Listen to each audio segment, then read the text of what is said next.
Welcome everybody to another great episode of BizJet TV. Another great interview with this time Hans Nordsiek, who's from the Netherlands. He's actually living in the US now. He's got an interesting story to tell. He's a seasoned aviator and flown for the airlines for many years, and now about to start a new adventure. But Hans also does lots of other things. He has his own biplane, which he flies, and he goes around giving conferences around America and around the world to encourage young people to join the aviation industry. Hans, welcome to the show. Thank you. Very happy to be here. Thank you for the invitation. So Hans, tell us a bit about how you started flying in the very beginning and your career with KLM, flying the big airplanes, some adventures that you had along the way and how you got into where you are today. Yeah, well, that all started when I was a young boy. I was 5 years old, and my father in Amsterdam took me to an aviation museum at the Schiphol airport. Uh-huh. And then I vividly remember that moment that I saw a Spitfire. And from that moment, I knew that I want to give my life wings, not knowing at that stage that giving your life wings has multiple different dimensions. Anyway, the shorter version is that I set forth in life with wanting to do something with airplanes and wanted to be an inventor. That's why I went to I studied finally aviation and aerospace technology. I have a degree in that, and I started working in that field for about 5 6 years in the aviation industry in Germany and Holland. And I finally came to the conclusion that I love to be around in an office, and I love to be in the office at 35,000 feet instead of on the ground. Yeah. So having done model flying, having done gliding, having done taking up flying single engine airplanes in my tens and twenties, I took all my money that I made and went go west, young man. I went to the USA to accelerate my flight training because I wanted to Yeah. become a commercial pilot. Yeah. Um, and that So happened. how I old were flew in. you at that time when you decided to become a professional pilot? How old were you at that time? I was let me see. I was 25, 26 years old. Yes. Okay. Yep. Yeah. So where did you go in America to get your commercial Well, training? I went.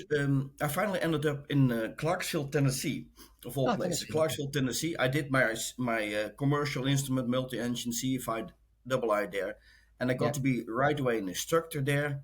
And then I moved to California. Yeah. After a few months, there was a vacancy for an instructor. I was there for about half a year, Oh, and okay. then the situation in Europe got very good, and I went back to Europe to apply for a real job flying turboprops for a local commuter airliner, and finally I was hired by KLM. Oh, nice. So that's how it went, Yeah. and I used my story as so many times as an illustration for the young people. Hey, that if I can do it, you can do it. And Yeah. sometimes you have to step forth into taking a risk and Yes. step out of your comfort zone and get alive, make your life into an adventure. Yeah. Yeah. Yeah. That's important. So you spent a long time with KLM flying. What airplanes did you fly with KLM? Yeah, I flew. I started on the Fokker F-27 Friendship Yeah. turboprop, Yeah. and that airplane told me a lot and taught me a lot, many things. And then I went to the 747 as 747-300 as co-pilot. Yeah. So from a two twin engine turboprop to a big four A engine big jumbo. Yeah. Uh-huh. monster. And I remember that was quite a challenge learning to control the beauty. Yeah. Anyway, 747-300 co-pilot, then captain 737-300, 400, 800, 900, Yeah. and then Boeing 777 So and did you get Boeing. to fly with the King of the Netherlands? Because I know he flies the 737. Did you ever get to fly with him? Yeah, no, he flies with a dedicated crew. He's a co-pilot, and Okay. I met him a few times in the crew center, Okay. and also on board of the 730s and the triples and the 78. I met him a few times with his wife and his children. Okay. So Good. yeah, so triple and I finally the 787, and I was a captain and a route instructor and a check pilot on those airplanes. Oh, So, nice. and especially the last 1.5 year, I was part of the team to introduce the 787 in the KLM operation, and I found it as a big privilege to be allowed almost to do that. Yeah. Yeah. It's a nice modern aeroplane. And composite materials and everything in that. Interesting. Yes, it is. It's the same type rating, and it's another airplane, and it's quite different. So we did do training. There are a few things in the 78 very different compared to the triple that you you must Yeah. be aware of. Yep. Yeah. Yeah. And so now you're starting a new adventure in private aviation. You were telling me. Yes, absolutely. I can't believe this, Fabrizio, that I came to the USA applying for the green card already some years ago, and I finally got a green card. And about a year ago, I wasn't aware there is no age limitation for this type of operation of Yeah. a private jet. There is not. Yeah. And then about a year ago, I said, "Well, I'm going to try to say no to this offer." I couldn't say no. I said, "Well, Yeah. I'm going to do this. Yeah. This is sort of the crown on my life. Hey, Yeah. I'm going to do this." So again, a long story short, I applied for at the company Flexjet, and they finally hired me. It took a while to get my uh, plastic green card in my hands. You have to Yeah. obey all the procedures and the Yeah. Of course. administration, Yeah. the bureaucracy. Yeah. Anyway, I'm at this stage. I'm very happy Good. with Good. Good. that. Wow, I just can't believe it. And Yeah. yesterday was my birthday, and this is one of the biggest birthday presents I got. The whole day I was like a smile. Look at me, look at me. I'm back. I'm back. I'm back. I can't believe it. Yeah, How old did you turn yesterday? 65. 65. Okay. Yeah, Good. Good. Good. yes. I feel 38, 42. Sometimes I feel 8 year old. And maybe that's a good attitude that you never arrive in life. That there is always something to learn. Yeah. And then what the saying goes, a perfect pilot is the pilot who knows that he's imperfect. So you're always halfway. So I try to keep this attitude, which I learned in all those years in aviation. Yeah. So tell us about your biplane, because you go around these air shows around America with your biplane, and obviously you fly it, you enjoy flying your biplane, but you also talk to a lot of young people about having a career in aviation, which today is becoming more and more difficult for aviation companies to recruit the young people. Yeah. What do you say to young people? What can you say to young people maybe watching this about becoming a pilot, for example, and joining this fascinating industry, which is aviation?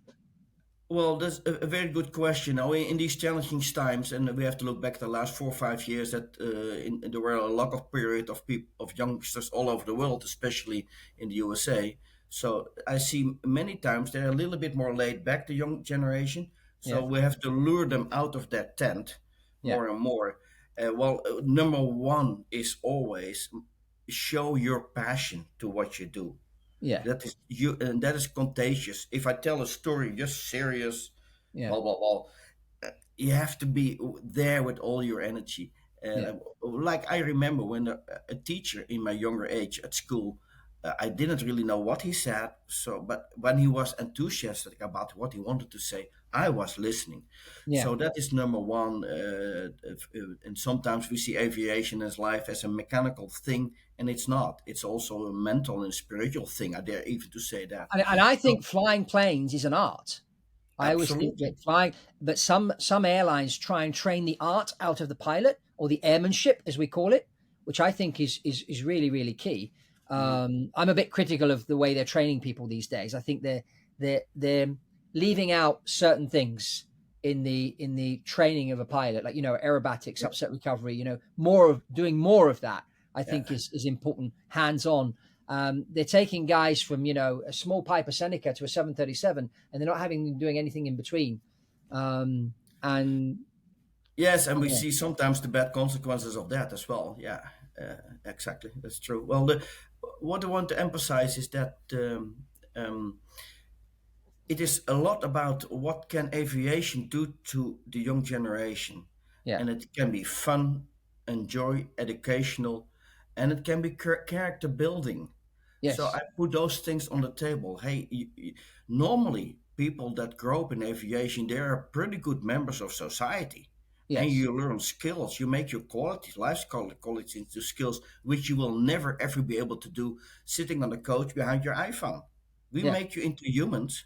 We make you into people that carry responsibility, that know what authority is, that know how to behave like a captain, that know how to behave like a co-pilot. So all those human skills, well, aviation is a pretty good, maybe the best example where you can grow in. So in my storytelling, my reach outs, yes, I focused on the children. Number yeah, one, always fun, always yeah, exciting. And number yeah, two, on the parents, that the parents should know that also. Hey, becoming a member of the global aviation community or family. Yes, it's also about making money, and sometimes you make pretty good money. Yeah. And number one is, you open the door to a life as an adventure, and irrespective if you're a cabin attendant, a pilot, an engineer, and somebody working in finance, Yeah. you will get there. So that is my primary reach out. That what can aviation do for you? What I see in general, that we emphasize, oh yeah, the STEM, science, technology, engineering, mathematics. This Hmm. is how we try to lure to into their Yeah. world. In, Hmm. in my humble opinion, that's not enough. Yeah. True. I'm not going to any activity in my life because of STEM. Yeah. I go there because I love people. I love to Yes. join. I want to be connected. I'm a human. I want to have humor. I want to be loved. I want to be appreciated. So all these soft skills, all these soft members, I call them METs: mental, emotional, intuitive, and yes, spiritual. Yeah. Um, I put them on the table as well because that Yeah. makes me alive. Like Jonathan Livingston. Yes. Richard Bach's books. I love his books. Yeah, yeah, He- exactly. Now, and I trained quite a lot of pilots in KLM, and when I saw somebody sort of uh, hiding behind the scene, yeah. I went back to the moment. Hey, when did you decide to become a pilot? How old were you, and what happened then? Yeah. And then I saw many times. Oh yeah, I remember I was 12 year old, that's it. That's the moment we need to connect to, from which we do our things in life. Yeah, and Yeah. with Yeah. Richard Bach is beautiful Yeah. stories. Yeah, and I think a lot of they're advertising now these programs where you go in and you spend 12 months at this flight school and you become a pilot and then you go on to fly for the airlines. I think, and a lot of people that watch BizJet TV are actually business people that decide or have decided to learn to fly and buy their own plane and fly their plane around for business. Yeah, And obviously, somebody that can do that has a bit more money than maybe the young guy that wants to do it as a profession. yeah, Um, and if you are one of these people, I mean, I always encourage people to start flying gliders, for example. You flew gliders, I flew gliders. And then small airplanes. I remember one instructor said to me, go and rent different types of airplanes. And when I arrived in LA to do my hour building before my commercial pilot's license, I was renting all sorts of planes. yeah, I flew a Mooney for 20 hours, and I flew a 177 Cardinal, a 172 retractable, a PA-28. I was renting all different types of planes to build my hours because every plane is different and it gives you a different way of thinking. And then, of absolutely. course, the aerobatics and that. But just really tuning into the spirit of flying, I think is important, in particular in the beginning, Yes. um, because you want to have a strong foundation in what you do. Yeah. Yeah, exactly. Now, I remember the moment. I tell it many times in my stories, that the moment I was 17-year-old and I was in the beginning glider pilot, and I was all enthusiastic. And Uh-huh. at my local airport in Holland, there was an air show, and somebody, the hero of my day, made loop de loops with his Harvard T6, and he landed his Yeah, airplane, and yeah, I was so mesmerized. I had 6 million questions for the man, and he stepped out of his airplane and he walked through me and said, "Well, this is my moment to meet my creator, to meet my Tarzan." And I yeah. went to him to shake his hand, and he didn't even see me. He went to his, he didn't notice me at all, and I was left behind. And he walked by me and said, "Well, I'm not interested," or Yeah, and at that moment I thought, well, if I am one day in his position, I will do that differently. He taught me a big lesson, yeah, because I think everybody, if you step out of an airplane and there's young people, you have to stop for them. They deserve you stop for them, and they deserve your attention. Number one, again, yeah, is aviation is contagious. Your enthusiasm yeah, is vitamin A, yeah. attention. Give them Yes, attention. yeah. People say, "Hey Hans, you put the young kids in your airplane. Aren't you afraid they damage something? Couldn't that happen?" He says, "Yes, it could happen. Yes, it can happen. Yeah, yeah. Welcome to life." So yeah, we need to embrace them, give them love, attention, with the parents next to it, and literally put them in your airplane sometimes. Yeah. So let's shift into pilot training because one of the issues that I always talk about here on BizJet TV is the safety record of private aviation being 9.2 times worse than the airlines, and that's the accident rate. Yeah, But if we then go and look at the number of fatalities, the fatalities are 200 times more because these planes are smaller. So when they crash, not many people tend to survive compared to an airliner. And when you go in to look at the accidents, you can see that clearly there's issues with training. Now, how important is pilot training once you are in the jet and you're flying? What experiences have you had as a trainer in an airline like KLM, which is one of the best airlines in the world? I mean, what challenges have you seen, and what suggestions and recommendations would you give to somebody watching this today that's thinking of buying their own Phenom 300 or Citation CJ4 and flying it themselves, or Honda Jet, or one of these small jets? What advice would you give them? Well, an excellent question, and one thing that shot into my mind when I did my flight training as a young boy on Cessnas with an instructor, and that my instructor was very dedicated to learn, and until today, and that's more than 40 years ago, Yeah, he's on my shoulder. He passed away a number of years, yeah, so he was dedicated. He gave me attention, and he gave me a lot of tips and tricks. He's even flying 747 or 777. He was on my shoulder. yeah, So having a good instructor, I would say, is number one that want to do that. Um, Another thing I would say is being always an attitude of being always suspicious, positive suspicious. Oh yeah, yeah, is that right? Oh yeah, is that right? Oh yeah, did I put in the right frequency? Is that right? Did I say that? Is that right? Always this suspicious that you're sitting on the top of your seat.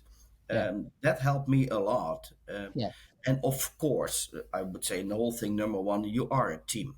I had to learn how to become a team member, and I had yeah, an, um, an flight a team member. I had the when I was in KLM, one of my flight instructors. He was the yeah, team member of the flight instructors, yeah, and he called me to his office because I was focused on the technical part only, and it yeah, didn't. I really had to learn to do to be a team member, and I'm still happy for him that he yeah, called me to his office. He changed my life there, yeah, and that's another thing.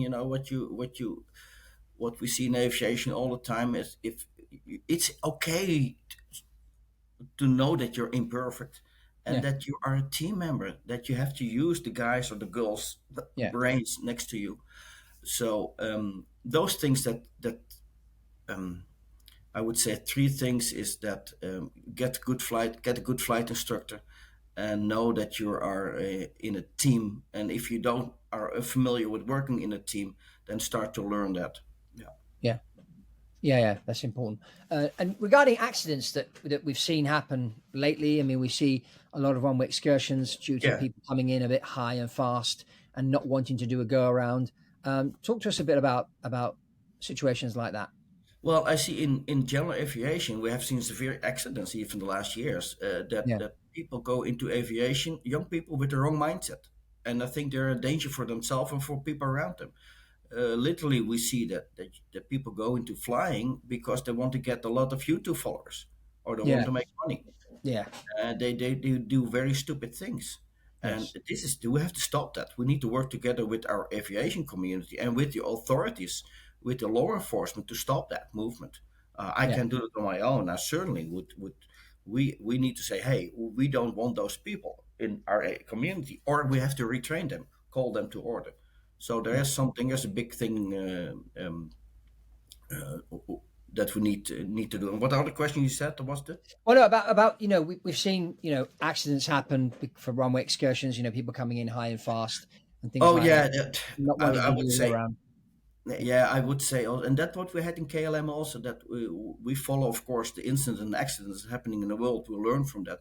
Yeah, Hands-on training, yeah, and just fly the airplane. Be able to click off the autopilot and auto throttle, go back into your automation. Just be able to fly the airplane. That is still very important. Maybe in 50, 100 years from now, not that everything is automated. And now today, I have, ask any pilot, you too, Fabrizio, yeah, you yeah. come up with many examples that it was good there was a human in the cockpit or there were two humans in the cockpit. And, Yes, uh, and, and we must be able to fly an airplane. So just the basic flying, basic unusual attitude corrections, those things, stall recognition, all those things. and a fast accelerated course to your $300,000 dream job. I'm not on that family. You need to become an steering animal, number one, I would say. Yeah. Yeah, and as you said, you have to have passion for this. You can't just the reasons why you get into flying. I mean, and I was interviewing a gentleman the other week, and he was talking about he had a beverage business, and he needed to get to see clients in different locations, and he said to him, "Well, if I had a plane, and I flew the plane myself, I could go and see so many more people." So he thought, "How do I find out about flying?" So he picked the phone up and rang the local airport, spoke to a flight instructor, and he said to him, "Oh, come over for a lesson this afternoon." He went for a lesson in a Cessna 150. He loved it. And 2 months later, he had his license and he had his first aeroplane. And Yeah. then he started to use the plane for business, but it just became a passion. And he Mhm. so enjoyed the flying. And he's had 4 different airplanes. He's now got his own Citation CJ4. And he Yeah. started off with a Cirrus, then went into a Bonanza, then into a Pilatus PC-12, and then into the CJ4. And as he grew as a pilot, his business was growing as well because he was using the plane as a Yeah. business tool. But Yeah. this guy is very passionate and he understands the importance of training. And not all of these owner pilots that I've met have understood the importance of training, something that in the airlines we are accustomed to Yeah. because you're training all the time. Yeah. Yeah. Yeah. No, and that's a delicate thing. No, I'm a pilot. I have an ego, and sometimes the ego is getting quite big. I mean, oh, that's another thing. You need to face yourself. Being a good aviator is being very good. Be as honest as you can towards yourself. And if you see a lack in your performance, then get help. Cry Well, for that's help. interesting you mentioned ego because obviously quite a few pilots have an ego. We know that we've encountered some ourselves, and we may have even fallen into that trap ourselves at, at some Mm, point. I certainly have, and then brushed that off and realised that that was mm. dangerous. Especially in my younger years, I did some stupid things. I didn't crash or anything, but I was 17 years old. I had a pilot's license. It's kind of dangerous to if you don't get your head screwed on right, which very quickly I did. But going on and obviously what happens is so you've already got the guy is a pilot, he's got an ego. But if the guy is a multimillionaire and a pilot, he's got double ego. So it gets even more interesting. So it's very, very Yes, important, I think, to stay humble at all times, yes, especially when you're getting absolutely. in an airplane. The magic word: stay humble. Oh yeah, that's a very good attitude. About 25 years ago, I flew P-51 in Europe and America, and I learned to fly with Lee Lauderback in Florida. Uh-huh, Very good instructor, very good trainer. And he uh-huh. said, Hans, I have customers. They buy a Mustang. It's $2 million, $3 million, Yeah. and they try to save $30,000 on training. That's very stupid. That's very You if know you what you just said, Hans? And those of you that are watching and listening, what Hans just said happens all the time with private jets as well. People spend $20 million on the private jet and they're not willing to pay extra to train the pilots. yeah, yeah. And I say to them, the pilots are more important than the plane. Oh no, let's just find a type rated pilot. No, no, no, no, no, no, no. We're going to get the right man or the right woman. And if they haven't got the rating, you're going to pay for it. It's only $80,000. You just spent 20 million on a plane. We want to make sure we get the right people. It's Yeah, really, really important. yeah. Now, and if you, I understand if business people come into aviation that they are not aware of this way, and yeah, maybe the old fart should be asked those questions. What, how, how, how to do this exactly? Yeah, also because the P-51 Mustang is not an easy airplane to fly. No, it's potentially very dangerous airplane. It's potentially a killer. Yeah, We had in aviation, and I talked with Leon many years ago about that, and it's an airplane made to kill with machine guns made to kill other airplanes, and yeah, that's about it. And if you do something wrong, if you fly too slow on base to final, you're probably dead. Period. That's the end yeah. of it. Yeah, you fly below 100 knots at base to final, you pull back, and right rudder and then left rudder, you're dead. And end Yeah. of the story. Yeah, I have to realize that. Also, it's with historic vintage airplanes. They're from a different era. Yeah, They're tell not. us about that because you own a biplane. Yeah. How different is it flying the biplane to the Boeing 777? Yeah, of course. Well, the basic thing is left, right, up, down. That's the same, and for the Yeah, rest, everything is different. In yeah, you don't have all the redundancy as you have in big airplanes. You yes, only have one engine that's yeah, from the 1930s. It yeah, is you and your airplane. If you make a mistake, the airplane is not going to correct you. You have nobody. There's no team member. So yeah, it's all about you, and you yeah, need when you mess up things. The airplane cannot be blamed. So it's all the time. The airplane tells me, "Hey Hans, what do you want to do? yeah, Do you want to fly? What do you want to land with 30 knots crosswind?" The airplane's not going to complain. yeah, There's no KLM, no back office going to complain about you. So you have the devil inside you that you need to learn to master. Hey, well, I have people here wanting to fly and want to show me my airplane. yeah, Yeah, I can do this today. It's the ego thing, man. It's running in. It's adrenaline. Wow, yeah, sure. Let me show off. Very dangerous. So flying these vintage airplanes for me, it's all about mastering your ego yes, and know your limitations. And of course, these airplanes, they have something around them that is beyond words. That yes, also it feeds our feeling. Look at me in an airplane, and also something I would say something even um, a timeless feeling of being alive, almost to that point, especially biplanes. And when you go to air shows, you can put six Mustangs on a row. If you put one or two Stearmans, a biplane. People yeah, come to the Stearman. There yeah, is something in those yeah, pipe in that biplane that is very attractive, like a magnet. I have very beautiful moments putting the airplane there and seeing how people react to that. Yeah, I had it one time in that was in France. I was with the Stearman at an air show, and a man came to me. I speak a little bit French, and he was, yeah, oh, c'est bon, yeah. yeah, He's hanging over the fence and looking at it. And they said, well, I have to go. My wife is waiting. yeah, And then 20 minutes later, he was back again. No, because my wife has to go. I'm going to stay here. I want to see it more and more. yeah, So, yeah, I love those stories. So vintage airplanes, and also we need to keep them flying because if you don't know your yes, history, you don't deserve a future. So yeah, we don't live long enough to make all the mistakes people in the past make. So that's yeah, another reason we need to keep these airplanes flying. yeah, yeah. How long have you had your Stearman? I bought it in 1990, so 30, Oh, 34 years. how did And you get it to America? Did you have to put it in a container or did you fly it? no, yeah, technically you could fly it, and I'm not the daredevil. No, that's for Yeah, me. yeah, I get it. And we had people in the Stearman community that flew globally with Stearmans in order Okay. to know don't do it again because it's not fun. Yeah, I can no, imagine. Yeah, yeah. no, Well, so I sold a gentleman a Cirrus a couple of years ago, and we had to ferry it from Italy all the way over to Houston, Texas. well, So the ferry pilot says to me, "Oh, do you want to come?" I said, "It's not my idea of fun sitting at 21,000 feet with an oxygen mask for 23 hours at 100 knots. No, no, no, no, no." I said, "I'll let you do it."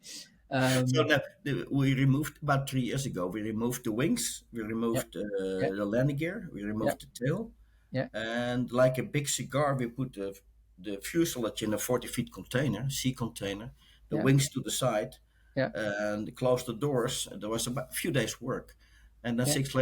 6 weeks later, it was in Savannah, Georgia, where we did the reverse.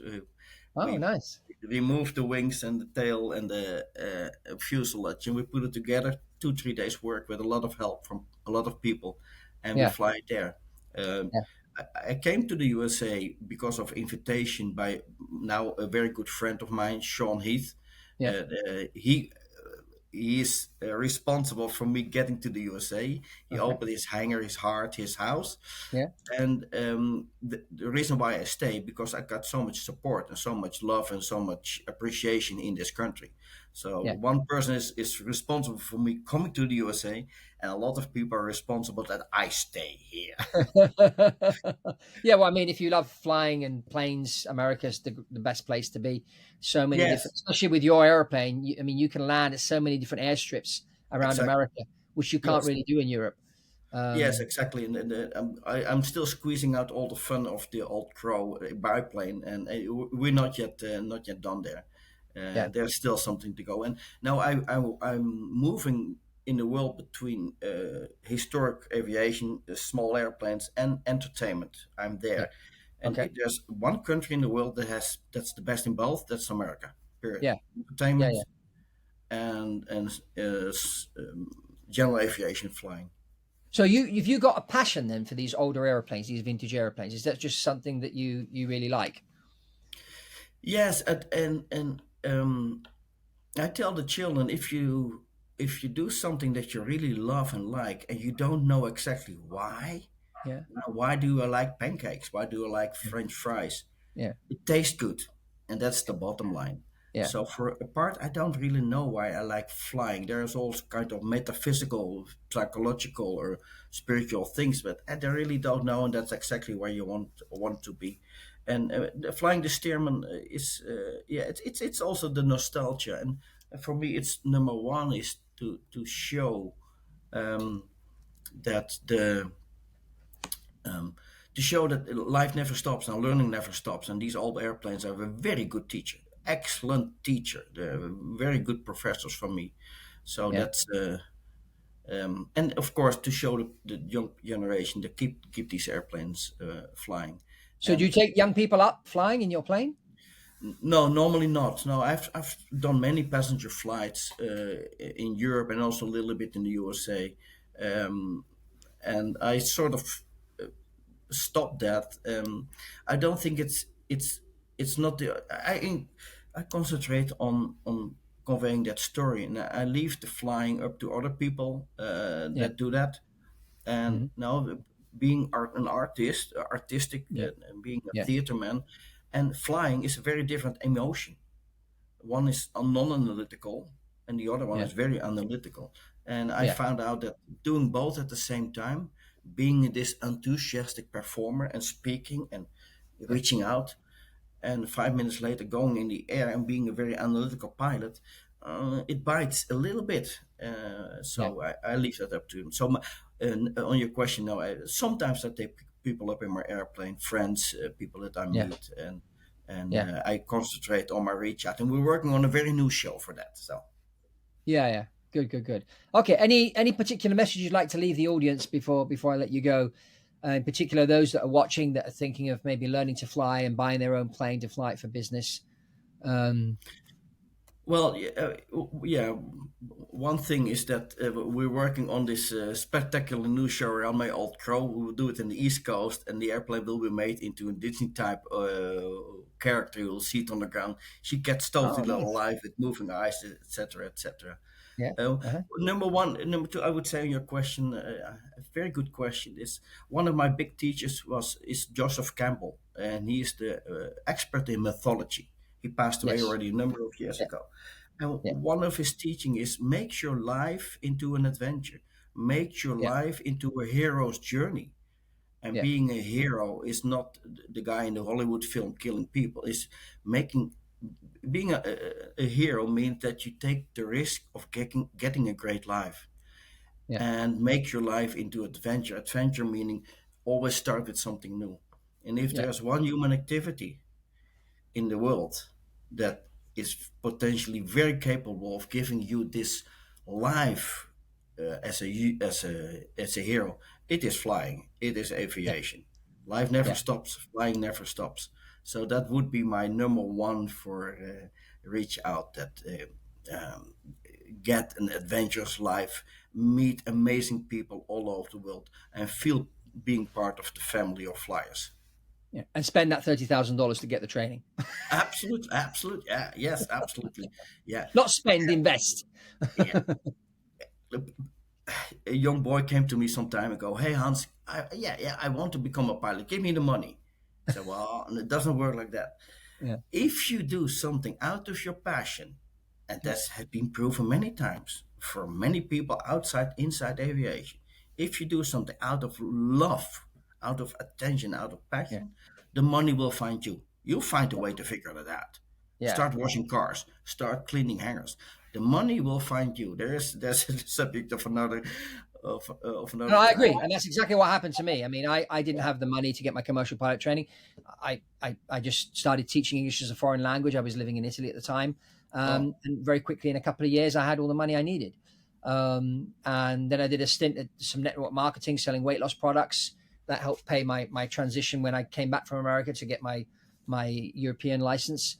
And it was driven by the passion. It was driven by that why I had inside. I wanted to do this, mhm. and I found the how, because the why was big.